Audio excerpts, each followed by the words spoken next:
क्यों कहते हैं गणपति बप्पा मोरया? यहाँ पढ़े दिलचस्प राज। कहाँ से आया गणपति बप्पा मोरया? पढ़े रोचक आलेख। इन दिनों चारों तरफ एक ही जयकारा गूंज रहा है, गणपति बप्पा मोरया, मोरया रे मोरया। अब सवाल यह है कि यह मोरया क्या है? मौर्य से इसका कोई ताल्लुक है या ये गणपति का ही यह कोई नाम है? जी नहीं, इस मोरया शब्द के पीछे का इतिहास बिल्कुल ही अलग है और हमें यकीन है कि आपके लिए भी यह जानकारी नहीं ही होगी। गणेश चतुर्थी से गणेश विसर्जन तक मोरया गुंजन की धूम रहती है। गणपति बप्पा मोरया, मनगठमूर्ति मोरया, पुर्चावर्षी लवकर्या अर्थात हे मंगलकारी पिता, अगली बार और जल्दी आना। मालवा में इसी तर्ज पर चलता है, गणपति बप्पा मोरया, 4 लड्डू चोरिया, 1 लड्डू टूट गया, नी गणपति बप्पा घर आ गया। गणपति बप्पा से जुड़े इस मोरया नाम के पीछे का राज है एक गणेश भक्त। कहते हैं कि 14वीं सदी में पुणे के समीप चिंचवड़ में मोरया गोसावी नाम के सुविख्यात गणेश भक्त रहते थे। चिंचवड़ में इन्होंने कठोर गणेश साधना की। कहा जाता है कि मोरया गोसावी ने यहाँ जीवित समाधि ली थी। तभी से यहाँ का गणेश मंदिर देश भर में विख्यात हुआ और गणेश भक्तों ने गणपति के नाम के साथ मोरया के नाम का जयघोष भी शुरू कर दिया। ये तो हम जानते ही हैं कि भारत में देवता ही नहीं, भक्त भी पूजे जाते हैं। आस्था के आगे तर्क, ज्ञान, बुद्धि जैसे उपकरण काम नहीं करते। आस्था के सूत्रों की तलाश इतिहास के पन्नों पर नहीं की जा सकती। आस्था में तर्क बुद्धि नहीं, महिमा प्रभावी होती है। प्रथम दृष्टया तथ्य तो यही कहता है कि गणपति बप्पा मोरया के पीछे मोरया गोसावी ही है। दूसरा तथ्य ये कहता है कि मोरया शब्द के पीछे मोरगांव के गणेश है।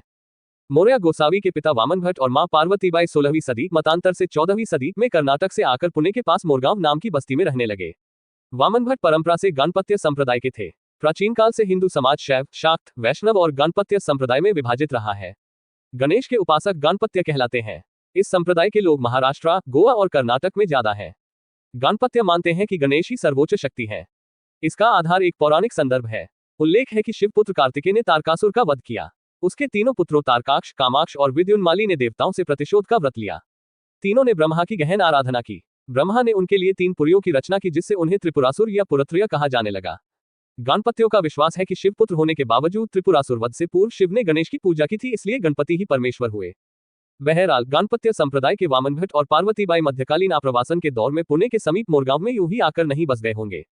मोरगांव प्राचीन काल से ही गाणपत्य संप्रदाय के प्रमुख स्थानों में रहा है और शायद इसीलिए दैवयोग से प्रवासी होने को विवश हुए मोरया गोसावी के माता पिता की धार्मिक आस्था ने ही गाणपत्य बहुल मोरगांव का निवासी होना कबूल किया।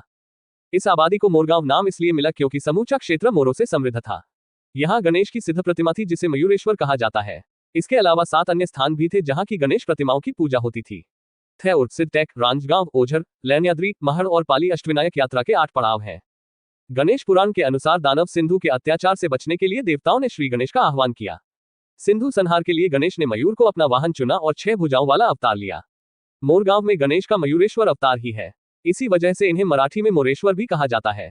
कहते हैं वामन भट्ट और पार्वती को मयूरेश्वर की आराधना से पुत्र प्राप्ति हुई। परंपरानुसार उन्होंने आराध्य के नाम पर ही संतान का नाम मोरया रख दिया।